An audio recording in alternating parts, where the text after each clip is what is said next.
우리에게 주신 하나님 말씀 함께 보겠습니다. 요한복음 21장 15절에서 18절의 말씀입니다.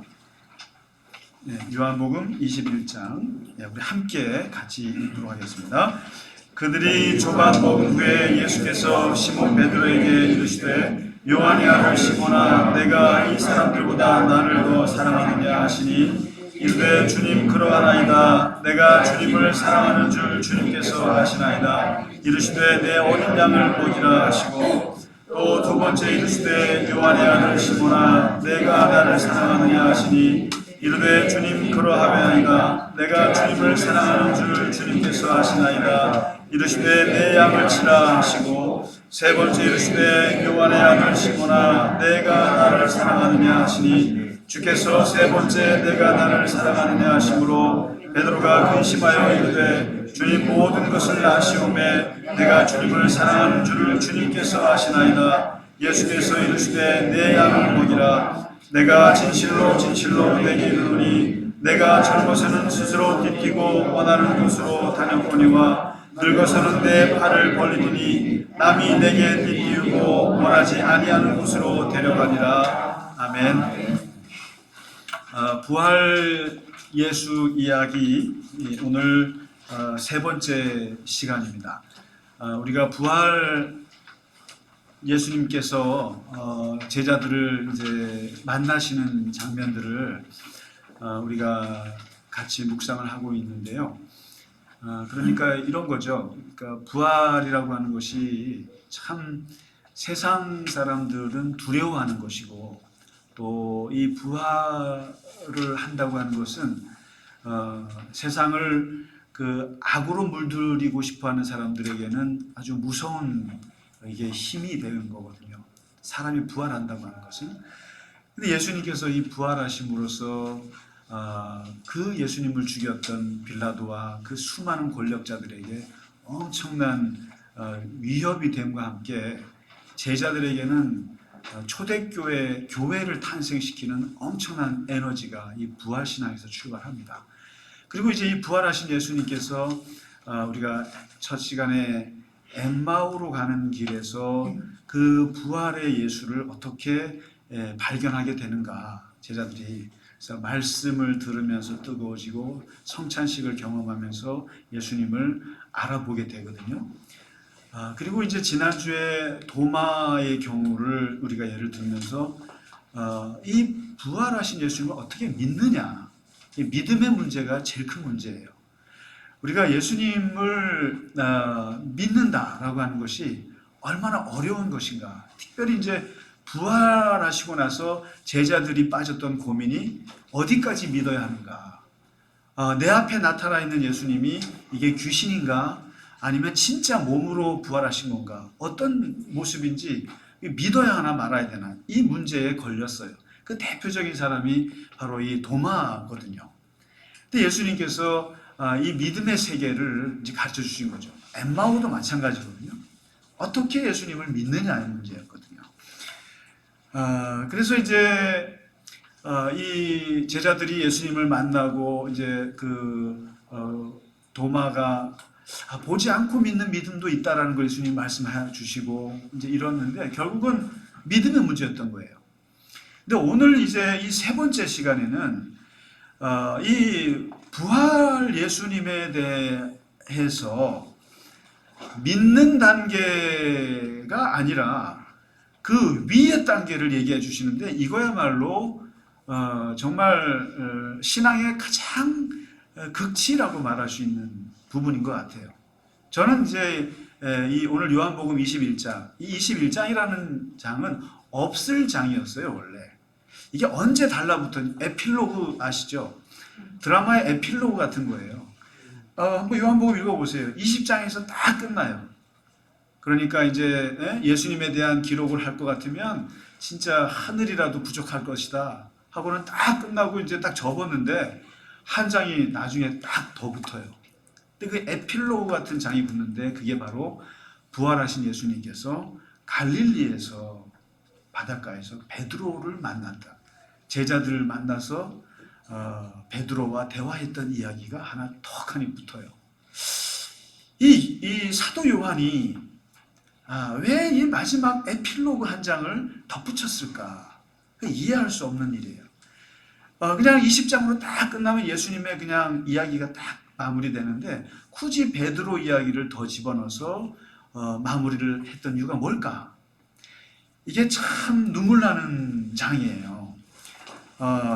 먼저 오늘 보시면 그 예수님께서 항상 제자들한테 죽음을 얘기하실 때 내가 죽고 3일 만에 부활하신다 얘기를 하셨거든요. 그러니까 이 말을 여러 번 반복을 하셨잖아요. 그리고 여기 한 가지 또 그 붙는 이야기가 있었어요. 제자들은 그냥 기억을 못했을 거예요. 내가 너희보다 먼저 갈릴리로 가 있을 거야. 그 얘기를 했거든요. 내가 부활하는데 내가 너희보다 먼저 갈릴리로 간다. 근데 제자들은 이 세 마디 죽는다, 부활한다, 갈릴리로 가신다. 이 말 중에 맨 앞에 말만 기억한 거예요. 죽는다, 죽는다. 그게 듣기 싫어갖고 베드로가 예수님 막 흔들었잖아요. 그런데 이제 부활하신다. 그리고 나서 이 갈릴리로 간다는 것은 더 상상을 못했고 제자들의 머릿속에는 없었어요. 근데 예수님은 당신의 인생의 스케줄대로 행동하셨죠. 십자가에서 죽으셨고 3일 만에 말씀대로 부활하셨고 그리고 어디로 가셨냐면 갈릴리로 가신 거예요. 갈릴리로 먼저 가 계셨던 거예요. 왜 그러냐면 제자들이 거기로 올 줄 알았어요. 그 갈릴리 출신이 몇 명이나 있습니까? 베드로 있죠. 베드로 동생 안드레 있죠. 그다음에 야고보 있죠. 야고보 동생 요한 있죠. 그리고 대부분이 다 갈릴리 동네 촌동네 출신들인데 분명히 얘네들이 내가 십자가에 죽고 나면은 전부 다 실망해서 고향으로 돌아갈 거다. 그래서 예수님이 먼저 고향으로 가 계셨던 거예요. 갈릴리에 가 계셔서 거기서 이제 제자들을 만나시는데 떡하니 갈릴리 바닷가에 보니까 누가복음 5장에 나와 있는 그 장면이 그대로 재현되는 거예요. 그게 뭡니까? 제자들이 고기 잡는 거죠. 베드로부터 해서 에라 모르겠다. 우리는 고기나 잡으러 가자. 무슨 예수님과 함께 무슨 영화를 누린다고 우리가 그렇게 3년 동안 쫓아다녔느냐. 이제 아무 필요 없다. 그냥 고향에 가서 고기나 잡자. 여러분 고향으로 왜 가십니까? 보통 인생을 살다가 고향에 왜 가십니까? 두 가지죠. 하나는 도시 생활에서 망해서 가는 거고 다 빈털터리가 돼서 할 수 없이 고향이나 가자. 만만한 게 고향이잖아요. 그 다음에 늙어서 수구초심의 마음인 거죠. 고향이 그리워서 가는 거죠. 근데 이 베드로나 제자들은 뭡니까? 실패해서 돌아간 거예요. 에라이 정말 망한 거죠. 스승과 함께 다 망한 거죠. 고향이나 가자. 고기나 잡자. 그러니 의욕이 있겠어요? 거기서 고기를 잡는데 누가복음 5장에 있는 것처럼 한 마리도 못 잡잖아요. 똑같이 그때 예수님께서 누가복음 5장에서처럼 물어봐요. 고기가 잡히느냐? 안 잡힌다. 고기 저기에다가 한번 던져봐라. 잡았어요. 그때 어떻게 하는가? 예수시다. 스승님이시다. 그때 베드로가 느꼈던 그 감정은 도대체 이게 뭐냐? 예수님이 다시 오셨다. 근데 우리가 처음 내가 누가복음 5장에서 예수님을 만났을 때 고기를 엄청나게 잡게 하시고 깊은 곳에 그물을 던져서 고기를 잡고 내가 너희를 사람을 낳는 어부가 되리라 하라고 말씀하셨던 그때 그 장면, 그리고 주님 나를 떠나소서 나는 죄인입니다. 그 감격적인 베드로의 그 부르심의 장면, 그 장면이 지금 재현되고 있는 거잖아요. 근데 예수님이시다 하고 나왔는데 그때처럼 처음 불렀을 때처럼 느낌이 그렇게 오지 않는 거죠. 싸한 거죠. 예수님이 조밥 먹자 그러잖아요. 같이 밥 먹자. 늘 우리가 그랬듯이 바닷가에서 고기 잡아서 고기 따가지고 불 피워놓고 거기서 고기를 구워 먹던. 여러분 베드로 고기 먹고 싶지 않으세요? 갈릴리 바닷가에서 그 고기를 드시면서 아침 조반을 먹을 때 그때 그 장면이 거기서 베드로가 정말 분위기가 싸한데 아무 말도 안 하고, 여러분 밥 먹을 때 말하면 안 되잖아요. 코로나 걸리니까. 두 분이서 조용히 이게 소화가 되겠어요? 밥 먹고 예수님께서 말을 거신 게 이 질문, 오늘 읽으셨던 이 질문, 내가 나를 사랑하느냐? 내가 다른 이들보다 나를 더 사랑하느냐? 나를 사랑하느냐? 베드로가 미치고 환장하는 거죠. 이제 여기서 예수님의 이 사도 요한복음을 여러분 예수님의 그 마음 그리고 가장 높은 신앙의 경지를 보고 싶으시면 요한복음을 읽으셔야 돼요.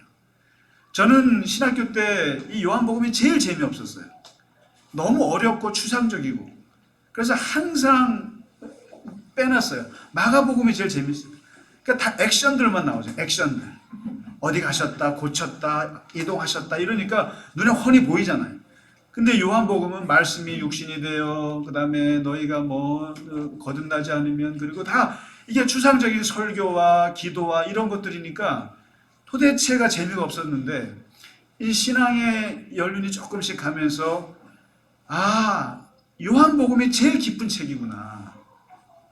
왜 그러냐면 사도 요한의 요한복음을 한번 읽어보시면 거기에는 가장 중요한 단어가 사랑이에요.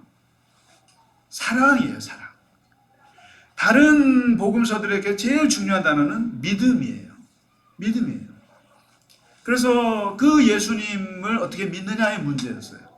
근데 요한복음을 보시면 3장 16절부터 하나님이 세상을 이처럼 사랑하사 부터 치고 나가시면서 사랑이라는 말만 한번 찾아보세요. 요한복음에. 아버지께서 나를 사랑하시느니라. 그렇게 아버지께서 나를 사랑하시느니라. 세상에 있는 자기 사람들을 사랑하시되 끝까지 사랑하시느냐. 세족식 할 때. 예수님께서 돌아가시기 전까지 할 때 사도 요한이 예수님은 제자들을 끝까지 사랑하셨다. 내가 너희를 사랑한 것 같이 너희도 서로 사랑하라.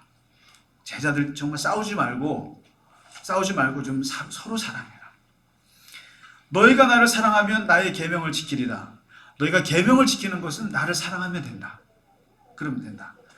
사람이 나를 사랑하면 내 말을 지키리니 내 아버지께서 그를 사랑하실 것이다. 사랑.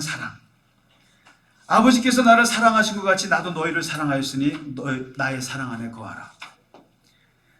아버지께서 창세전부터 나를 사랑하셨다. 이 예수님의 사랑의 폭을 느끼시겠어요? 이게 요한복음의 사랑 얘기를 쭉 들어보면 예수님의 사랑 관계가 이 세 개가 나와요. 너희 서로 사랑하라. 너희들끼리 사랑하라. 갈릴리 겨자나무 교인들이요 서로 사랑하십시오. 서로 사랑하라. 근데 그 서로 사랑의 한 단계 위가 뭔가 했더니 내가 너희를 사랑하노라. 내가 너희를 사랑하노라. 그 다음에 너희도 나를 사랑하라. 너희도 나를 사랑하라. 그리고 예수님과 제자들 간의 그 사랑. 그러면서 이 사랑의 또 더 깊은 곳이 어딘가 했더니 아버지께서 나를 사랑하신다. 아버지께서.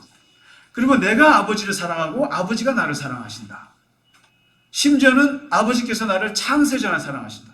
이제 거꾸로 얘기하면 예수님의 사랑의 출발은 아버지의 사랑이었어요. 아버지께서 나를 사랑하시고 그러니 나도 아버지를 사랑하지 않을 도리가 없죠. 그리고 그 사랑을 가지고 나는 제자들을 사랑했고 또 제자들은 나를 사랑했고 그리고 너희들끼리도 이제 사랑하고 사도 요한은 나이 90에 예수님 돌아가신 지 이제 60년이 지난 지금 이 요한복음을 쓸 때 그가 느꼈던 최고의 가장 중요한 것은 사랑이라고 깨달은 거예요. 여러분 나이 20살에 깨달은 사람이 도통한 겁니까?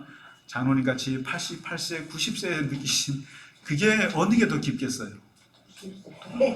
네? 이게 이 삶의 연륜을 요한은 깊이 경험한 거예요. 유일하게 순교당하지 못했지만 반보섬에 끌려가죠. 온갖 박해와 핍박과 고난을 다 겪으신 분이 사도 요한의 입에서 나온 게 이분은 사랑이었어요. 사랑이었어요. 그래서 오죽하면 그 사도 요한이 늙었을 때 그 교인들이 이제 선생님 사랑 얘기 좀 그만하시라고 듣기 싫다고 그랬다잖아요. 근데 사랑이 전부라는 거예요. 사도 요한은.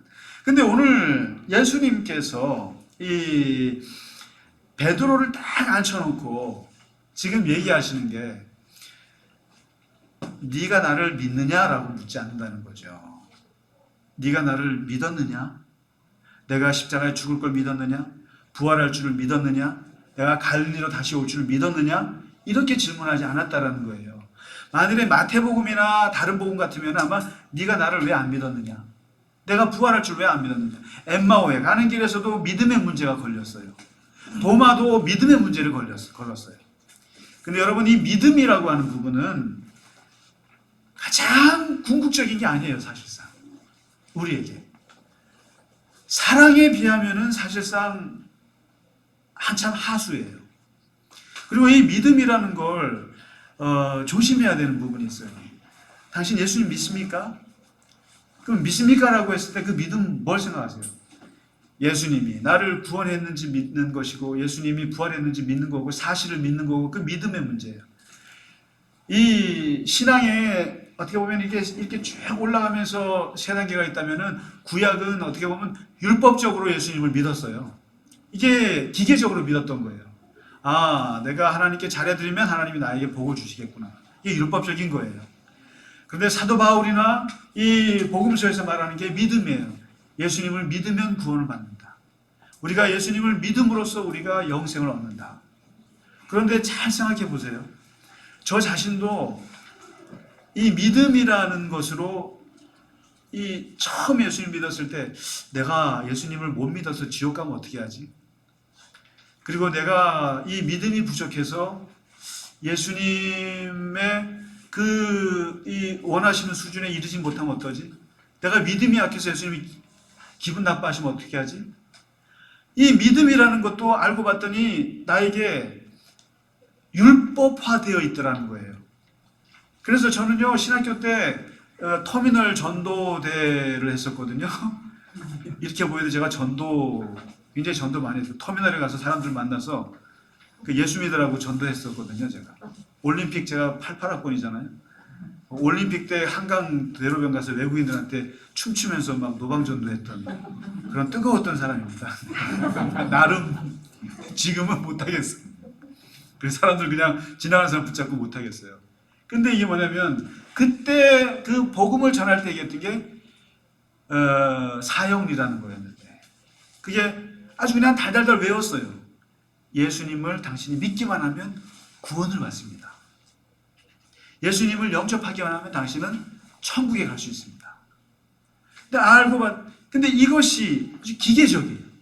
믿기만 하면, 영접하기만 하면 기계적. 그래서 안 믿으면 안 되는 거예요. 안 믿. 그러다 보니까 자세히 생각해 보니까 내가 예수님을 믿는 그 믿음이라고 하는 것도 은혜가 아니라 율법이더라는 거예요. 율법화돼 있어요. 당신 예수 안 믿으면 지옥 가. 예수 믿어야 돼. 그게 나의 억압이 된다는 거예요. 믿음이라는 세계가. 그런 단점이 있어요. 믿음이라는 게. 근데 오늘 예수님께서 3년 반을 데리고 다니시다가 마지막 부활하시고 베드로를 만난 자리에서는 다른 얘기 안 하시고 네가 나를 사랑하느냐라고 얘기하신다. 사랑을 얘기하신다는 거예요. 베드로는 깜짝 놀라죠. 굉장히 그 믿음의 얘기만 하다가 사랑하느냐라고 물으니까 베드로서는 막 오글거리죠. 남자가 남자한테 사랑하냐고 물으니. 이게 왜 사랑이라는 말을 쓰실까? 근데 여기서 예수님께서 하시는 말씀 잘 들어보세요. 이게 네가 나를 왜 사랑하지 않았느냐라는 뜻이잖아요. 너가 왜 나 사랑하지 않느냐 뜻이잖아요. 그리고 네가 나를 배신한 것도 그 원인이 어디에 있다고 해요?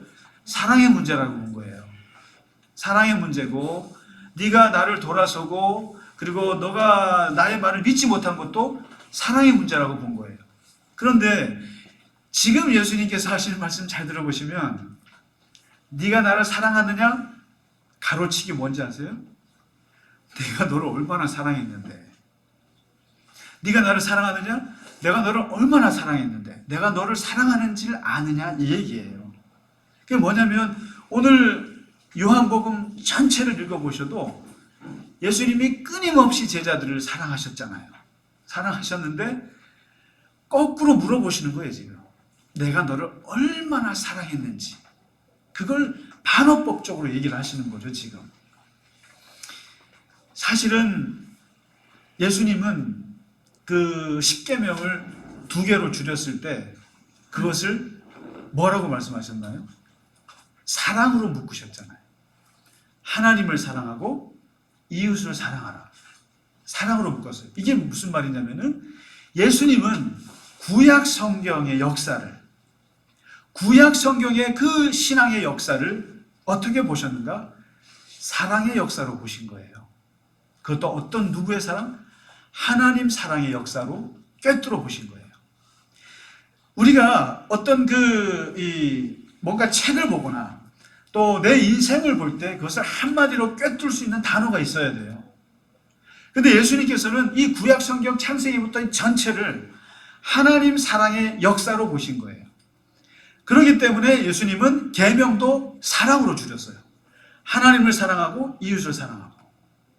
실제로 우리가 구약 성경을 보시면 구약이 마치 엄청나게 하나님이 많이 심판하시고 사람을 죽이고 그리고 엄청나게 하나님께서 참 사람들을 막 뒤집어 엎는 걸로 나오지만, 그러나 그 깊은 저면으로 들어가 보시면 하나님의 사랑의 역사로 점철되어 있어요. 그리고 이스라엘은 그 구약의 역사를 하나님의 사랑의 역사라고 고백을 했어요. 호세아가 그러했고, 그리고 당장 모세가 그러했어요. 모세가 신명기에서 말하잖아요. 너희는 제발 하나님을 내 몸과 뜻과 정성을 다해서 하나님을 사랑해라. 40년 광야 생활의 결론이 하나님을 사랑하라였어요. 그러면 모세가 괜히 하나님을 사랑하라고 얘기하겠냐는 거예요. 그렇지 않아요. 그래서 모세가 뭐라고 말하냐면은 여호와께서 너희를 기뻐하시고 너희를 선택한 이유가 뭐겠느냐? 너네가 수요가 많아서, 우리가 인구가 많아서, 그러면은 중국을 선택하셔야죠. 미국을 선택하셔야 되죠. 근데 왜 너희를 선택했느냐? 제일 숫자가 적어서 선택했다. 대한민국을 왜 선택했느냐? 숫자가 제일 적어서, 제일 못나서. 하나님이 너희를 사는, 이스라엘이 그런 나라거든요. 그러면서 덧붙인 말이 뭐냐면은 여호와께서 다만 너희를 사랑하심으로 말미암아 너희를 선택하신 거다. 사랑이라는 단어를 썼어요, 모세가요. 왜 우리가 하나님을 사랑해야 됩니까? 그 이유는 하나님이 너희를 엄청나게 사랑하셨다는 거예요. 그래서 제가 이 구절을 이번 주에 이렇게 자꾸만 묵상하면서 2가지 이 딜레마에 빠졌어요.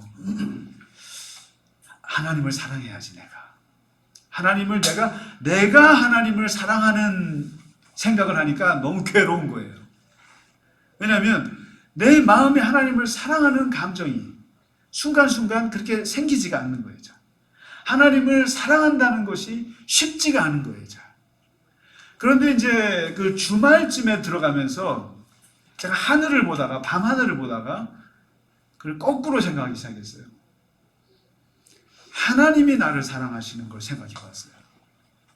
하나님이 나를 사랑하신다는 그 생각에 접어들자마자 눈물이 쏟아지기 시작합니다. 내가 하나님을 사랑한다고 하는 것은 있을 수 없는 얘기인데, 하나님이 나를 사랑하신다고 생각하니까 그냥 하염없이 내 인생에 대해서, 내 고난과 힘든 모든 과정들이 다 하나님의 사랑 안에서 눈물이 쏟아지는 거죠. 하나님이 나를 사랑하시는구나. 이게 하나님을 만났다라고 하는 거 있잖아요. 하나님을 만났다라고 하는 체험을 다 들어보면 그 체험은 뭐냐면 하나님의 사랑을 만났다는 뜻이에요. 여러분, 우리가 잘 보세요. 하나님을 경험하신 거잖아요. 하나님을 경험한다고 했을 때 그것은 딱 한 단어예요. 하나님께서 나를 만나서 하신 말씀이 뭐냐면 내가 너를 얼마나 사랑하는지. 제대로 하나님을 만난 사람들은 다 100% 경험하는 것이 하나님의 사랑이에요. 하나님을 만났더니 하나님이 사업을 저기 종로 5가에 가서 하거라, 동쪽으로 가지 마라, 이런 게 하나님의 경험이 아니에요. 누구를 만나지 마라, 이런 걸 갖고 하나님 만났다고 하지 않고, 진짜 하나님을 만난 사람들은 하나님이 나를 너무나 사랑하셨구나라는 것을, 그걸 체험하는 것이 하나님을 만나는 거예요. 오늘 베드로가 생전 처음으로 정말 살떨리는 예수님을 만난 거예요, 지금요. 부활하기 전에 전혀 말하지 않았던 예수님이 어떻게 1대1로 그렇게 말씀하실 수가 있어요. 네가 나를 사랑하느냐라고. 한 번도 하지 않았던 말씀을 제자 베드로에게만 하시는 거예요. 네가 나를 사랑하느냐. 내가 너를 얼마나 사랑하는지 아느냐. 이게 뭐예요? 네가 나를 배신했던 거 다 용서한다는 뜻이에요. 네가 나를 다 돌아섰던 것 다 용서하신다는 뜻이에요. 다 용서하고 내가 너를 품고 사랑한다. 베드로가 다시 일어나서 그 예수님의 복음을 전하다가 로마에서 그 십자가에 거꾸로 죽을 수 있었던 것은 바로 이때의 이 만남. 부활하신 예수님께서 갈릴리 바닷가에서 자기에게 물었던 그 말, 네가 나를 사랑하느냐. 이 단어 때문에, 이 말 때문에 베드로는 예수님을 다시는 배신할 수 없습니다. 다시는 배신할 수 없어요. 그리고 우리가 이제 신앙을, 그래서 저는 어떤 사람이 당신 예수님 믿습니까? 그러면 제가 나 예수님 믿는다고 말하지 않고 뭐라고 대답하는지 아세요? 저는 예수님을 사랑해요. 믿는다는 말은 이제 더 이상 안 써요. 잘. 예수님을 사랑하고 싶고 사랑하려고 애를 쓰지 믿으려고 애를 쓰지 않아요. 이게 바로 사도 요한이 우리에게 가르쳐주는 엄청난 신학이에요. 믿음보다 더 위는 사랑이에요. 왜냐하면 이거는 수치화될 수가 없어요. 기계화될 수가 없고 형식화될 수가 없어요. 사랑은. 그리고 이것 때문에 내가 무슨 지옥 가거나 이런 쓸데없는 생각할 필요가 없어요. 사랑이라고 하는 것은 뜨거울 수도 있고 차가울 수도 있어요. 그리고 간절할 수도 있고 냉랭할 수도 있어요. 언제든지 내 감정과 주님과의 관계가 멀어질 수도 있고 가까워질 수도 있지만 사랑의 관계예요. 그것은 지옥 가고 무슨 그런 문제가 아니에요. 내가 더 사랑하고 덜 사랑하는 것뿐이에요. 이것은 영원히 이것은 이렇게 율법적으로 그렇게 되지가 않는 거예요. 그래서 그 폴 틸리라고 하는 독일의 어떻게 보면 이제 20세기 2대 신학자라고 그러면 3대 신학자죠. 칼 바르트가 있고 폴 틸리가 있고 보네포라는 사람이 있는데 이 폴 틸리라고 하는 사람이 조직 신학계에서는 대단한 분이에요.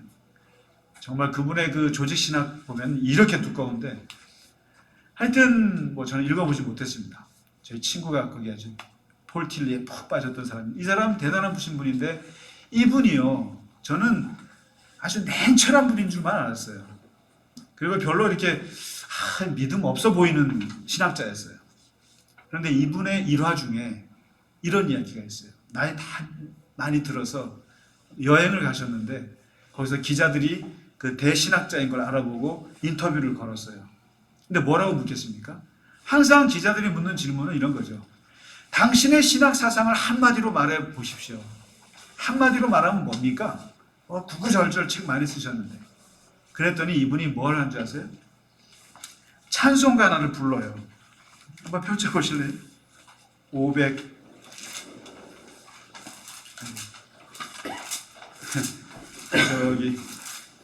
563장이죠. 찬송가 563장을 딱 펼쳐 보이면서 그 찬송을 부르고, 그게 뭔지 아세요? 어린이 찬송이에요. 어린이 찬송, 어린이 주일에 부르는 찬송인데 예수 사랑하심은 성경에서 배웠네. 우리들은 약하나 예수 권세 많도다. 날 사랑하심, 날 사랑하심, 날 사랑하심 성경에 쓰여져요. 나를 사랑하시고 나의 죄를 다시서 하늘문을 여시고 들어가게 하시네. 날 사랑하심, 날 사랑하심, 날 사랑하심 성경에 써있네. 내가 연약할수록 더욱 귀히 여기사 높은 보좌 위에서 낮은 나를 보시네. 날 사랑하심, 날 사랑하심, 날 사랑하심 성경에 써있네. 세상 사는 동안에 나와 함께 하시고 세상 떠나가는 날 천국 가게 하소서. 날 사랑하심, 날 사랑하심, 날 사랑하심 성경에 쓰였네. 이게 내 신학의 핵심이요. 날 사랑하심, 날 사랑하심. 내 신학은 무슨 대단한 문화신학이고 무슨 굉장한 분이세요. 그러나 나의 신학을 한마디로 말하면 날 사랑하심, 날 사랑하심, 성경에 쓰여요. 하나님의 사랑의 역사. 하나님이 나를 사랑하셨고, 하나님이 나를 사랑하셔서 천국 가게 하시고, 하나님이 나를 사랑하셔서 낮은 나를 보시고 하늘 문을 여시고 나를 강하게 하시네. 모든 것은 하나님의 사랑이시네. 이게 바로 오늘 부활하신 예수님께서 베드로를 만나서 진짜 신앙의 부활의 예수의 정말 너가 배신하지 않고 그 길을 갈 수 있는 것은 바로 내가 너를 사랑했다고 하는 걸 알기를 바라는 거죠. 믿음을 뛰어넘는 얘기예요. 그래서 마지막으로 오늘 하신 말씀이 뭡니까? 네가 젊어서는 띠띠고 네 마음대로 돌아다녔지만 늙어서는 네 팔을 벌리리라. 네 인생이 네 뜻대로 되지 않을 것이다. 네가 젊어서는 네 뜻대로 계획을 잡아서 네가 원하는 대로 가고 그랬지만 결국 그게 뭐예요? 결국은 예수님 배신하고 예수님 돌아서고 그 길이었죠. 그러나 늙어서는 네 뜻대로 되지 않을 것이다. 하나님께서 너를 이제 이끌고 가시는데 네가 팔을 벌리고 십자가에서 죽게 될 것이라는 거거든요.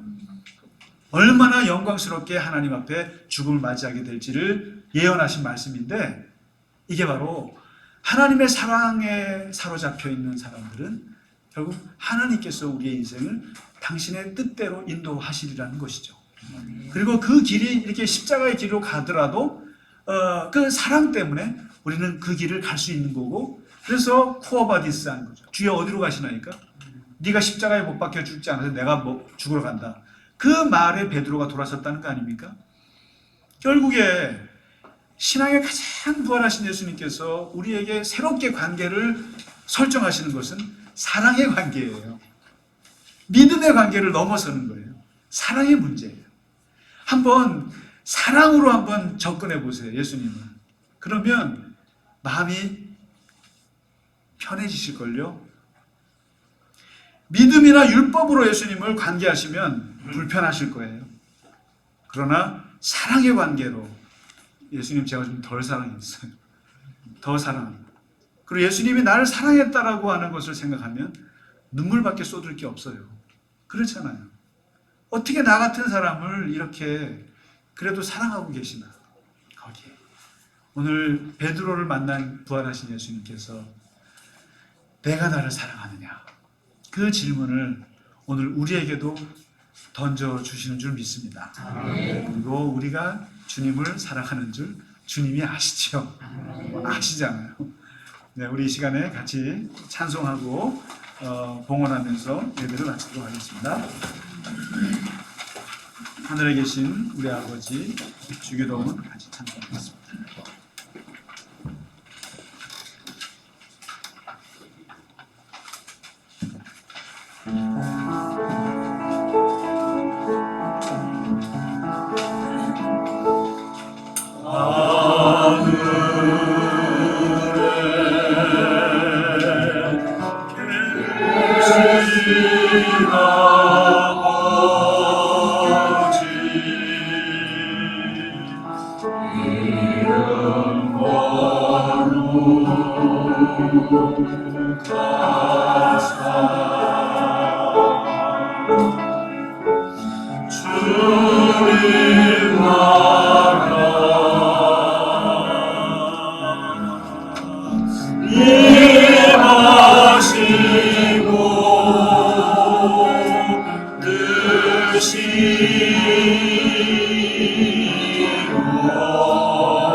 하나님 아버지 감사합니다.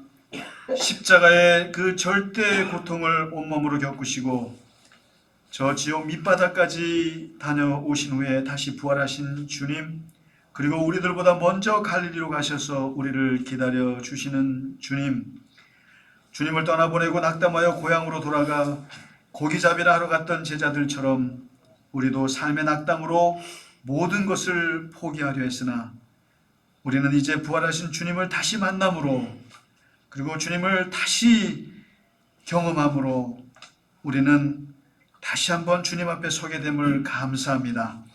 주님께서 우리를 십자가의 죽음으로 사랑하셨듯이 이제 우리도 부활하신 주님을 사랑하기를 원합니다. 우리가 더욱더 이전보다 주님을 더 사랑하기를 원하고, 지극히 부족하고 죄 많은 인생이지만 이제 부활하신 주님을 사랑하며 그 길을 함께 동행하고자 합니다. 주님, 부활하신 주님을 사랑하며 그 사랑으로 우리가 우리 공동체를 섬기고 그 사랑으로 이 세상을 살아가게 하시고, 주님이 나를 사랑하시는 그 사랑으로 하나님 이 세상에 어려움에 처한 이웃들을 섬길 수 있도록 또한 도와주시옵소서. 아멘. 하나님 아버지께서 우리를 사랑하셨듯이 우리 또한 주님을 사랑하고 아버지 하나님을 사랑하며 다시 한번 갈릴리에서 출발할 수 있도록 우리를 인도하여 주시옵소서. 아멘. 주님, 이 시간 주님 앞에 드린 예물 위에 하나님 함께 하시고 이 예물이 하나님의 복이 되게 하시고 하나님의 은혜가 되게 하시고 그 드린 손길이 하나님의 축복의 통로가 되게 하여 주시옵소서. 아멘. 이제는 우리 주 예수 그리스도의 크신 은혜와 하나님 아버지의 지극하신 사랑과 성령의 감화 감동 위로 역사하심이 오늘 주님을 사랑하며 그 길을 함께 가기를 원하는 갈릴리 겨자나무교회 모든 교우들 머리 위에와 영상으로 함께 예배하는 우리 형제 자매들 머리 위에 이제로부터 영원까지 함께 하시기를 간절히 축원하나이다. 아멘.